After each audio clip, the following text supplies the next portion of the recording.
Hi, my name is Christine McKay with Northridge Publishing, and we have a special guest designer with us today, Shannon Jensen. And I'm excited to have you here, Shannon, because she has probably been the most instrumental person in really helping me craft and hone my skills.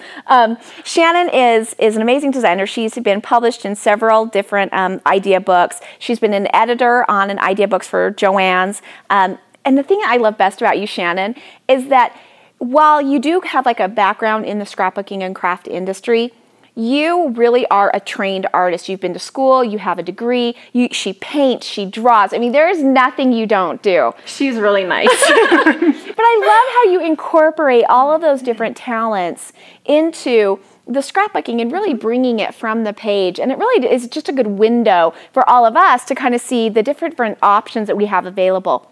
So I invited Shannon to do our Make It Your Own challenge. And as you know, that's one of my favorite that we do here.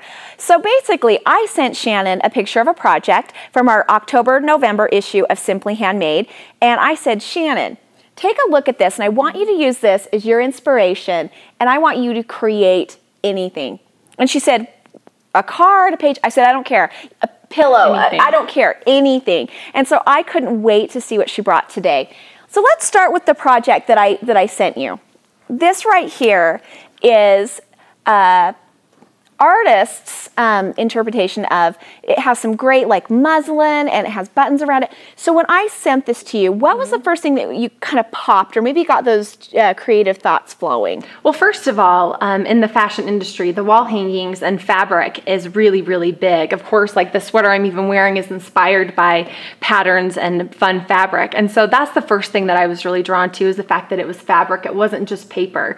That's something that I don't have as much experience about. So when you said this was a challenge, I really wanted to make it a challenge. And so I loved the muslin. I don't know if you can see it, but there's all this stitching and detail work in the piece. And there's buttons too, which I think are really fun. It adds dimension. It adds a little bit of creativity and a little bit of uniqueness. So those are the main things that I really wanted to do. And when I saw the picture, I didn't know how big it was. And so I also made something really big too, which I was kind of glad about. It's a true wall hanging that we can put in rooms and in our houses. When you walked in the studio today, Shannon, I was literally blown away. She took this challenge to heart. This right here, I just wanted to mention, is by one of our designers, Cara Henry, and is absolutely gorgeous. And I'm so glad that I gave this challenge to you, because when I saw this, like I said, I was floored. Thank you. So walk me through your creative process. So you said that it was the buttons, the fabric. How did you turn that into this? Well, it's funny, when I was in grade school, we were supposed to do an assignment and it was always supposed to be the exact same. And I never have been like that. I always wanted to make it completely crazy and completely unique. So the first thing is, because you mentioned that I like to paint and I like to use a lot of different media in my art pieces, I'm like, we got to incorporate a lot more than just the muslin and the buttons. We've got to do stitching, we've got to do painting. And so I've never used muslin before in anything I've done. And so I went to the craft store. In fact, I didn't even know where to look. I didn't even know that it was a cotton, but I went and got it, and I actually took some gesso, which is kind of a primer, and I mixed it with pigment, and I created little boxes of grays and white boxes. And so I created kind of a textured background. You painted over the muslin. I did. Which is so cool. I would have never thought to do that, because traditionally muslin comes in the beige and the neutral colors. And yet you didn't let that stop you or go out of your creative box. Right. Well, to me, the muslin was kind of boring. There was no texture to it, and I love texture. So I know that paint on anything can make it so much better. So that was how you started with the background. Now I want to know how you got this amazing dump truck shape on here, because I was trying to figure it out, because I don't see stitching around the edges. The side. And so I was trying to figure out what you used.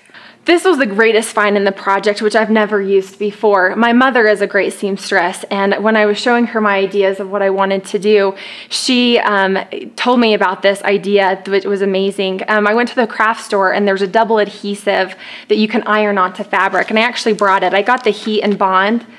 This is something, there's several different brands at the store.